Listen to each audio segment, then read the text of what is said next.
Assalamualaikum warahmatullahi wabarakatuh. Hai, halo, apa kabarnya Bapak Ibu guru hebat? Semoga selalu sehat dan tetap semangat. Masih di Aksi Nyata dengan topik kurikulum merdeka. Saya adalah Diana Novita yang merupakan guru dari Sekolah Dasar Negeri 268 Panyilkan, Kota Bandung. Akan belajar memaparkan tentang kurikulum.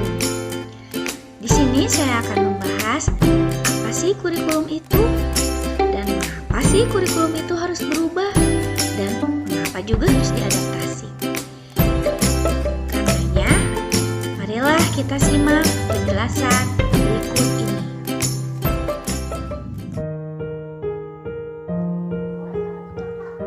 Kita akan membahas mengenai kurikulum.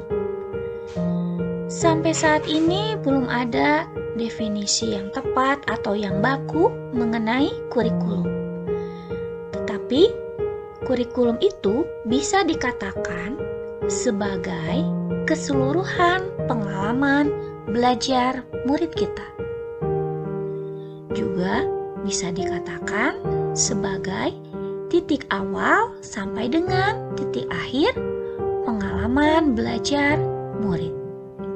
Dan yang paling penting, kurikulum itu dikatakan sebagai jantungnya pendidikan.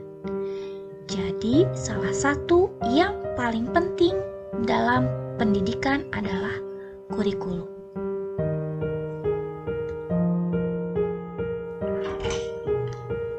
Kita lihat ya, di sini ada komponen kurikulum berdasarkan Ralph W. Tyler dalam bukunya Basic Principle of Curriculum and Instruction. Yang pertama adalah tujuan. Komponen yang kedua adalah konten. Komponen yang ketiga adalah metode atau cara. Dan untuk yang keempat adalah evaluasi.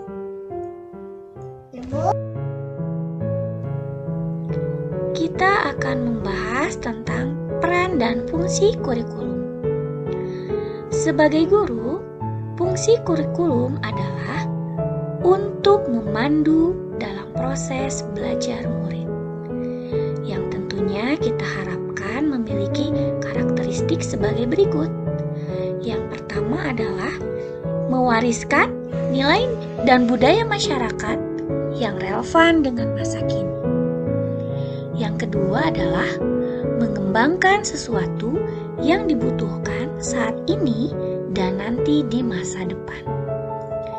Dan selanjutnya adalah dapat menilai dan memilih sesuatu yang relevan atau kontekstual sebagai contoh sosial.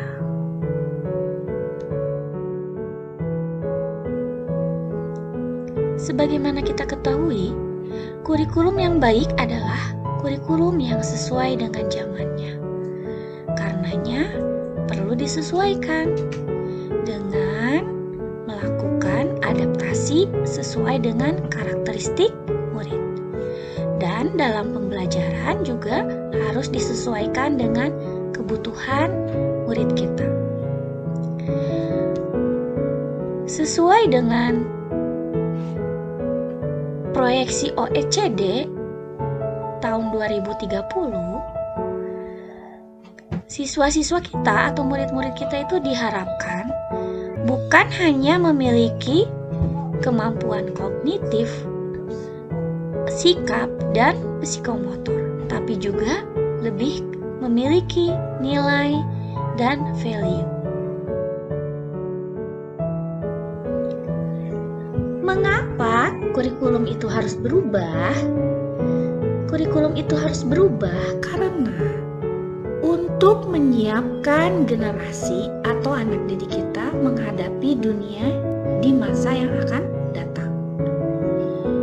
Kurikulum juga harus berubah agar relevan dengan zamannya. Tentunya zaman kita sekolah dulu berbeda dengan zaman sekarang. Dulu kita masih minim informasi. Sekarang anak-anak bisa mencari informasi dari berbagai sumber dengan cara yang sangat cepat. Kurikulum juga harus berubah untuk memenuhi kebutuhan siswa. Sebagaimana kita tahu, kebutuhan siswa yang satu itu berbeda dengan siswa yang lainnya. Dan juga untuk menyiapkan generasi atau anak didik kita menjadi generasi yang visioner. Seperti kata Ki Hajar Dewantara, maksud pendidikan adalah untuk menuntun segala kekuatan, kodrat yang ada pada anak-anak agar mereka dapat mencapai keselamatan dan kebahagiaan yang setinggi-tingginya, baik sebagai manusia maupun sebagai anggota masyarakat. Mengapa kita harus mengadaptasi kurikulum? Tentunya kurikulum itu harus diadaptasi sesuai dengan satuan pendidikan di mana kita berada. Faktor-faktor yang mempengaruhinya diantaranya adalah faktor letak geografis tempat tinggal murid-murid kita. Ada yang tinggal di wilayah pegunungan, pantai, dataran rendah, dan lain-lain. Begitu juga faktor budaya dan juga faktor sosiologi. Kita lihat di sini perbedaan latar belakang dan kemampuan murid-murid kita ini dapat kita tuangkan atau kita buat menjadi sebuah kurikulum yang diadaptasi, yaitu sebuah KOSP. KOSP ini harus disesuaikan dengan kebutuhan murid kita.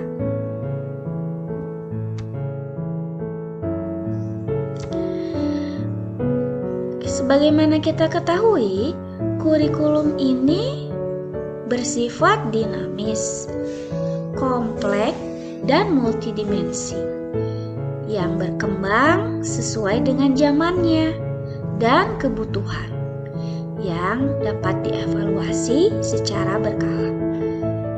Dalam hal ini, apabila kita akan membuat KOSP, ada beberapa prinsip yang harus kita perhatikan. Yang pertama, KOSP itu harus berpusat pada murid.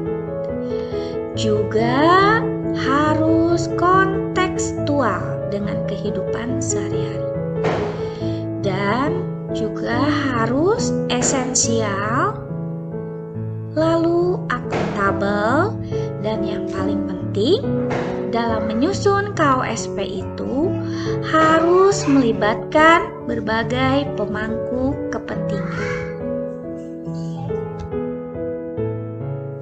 Sekian pemaparan dari saya. Mohon maaf bila masih terdapat kekurangan. Terima kasih atas perhatiannya. Wassalamualaikum warahmatullahi wabarakatuh.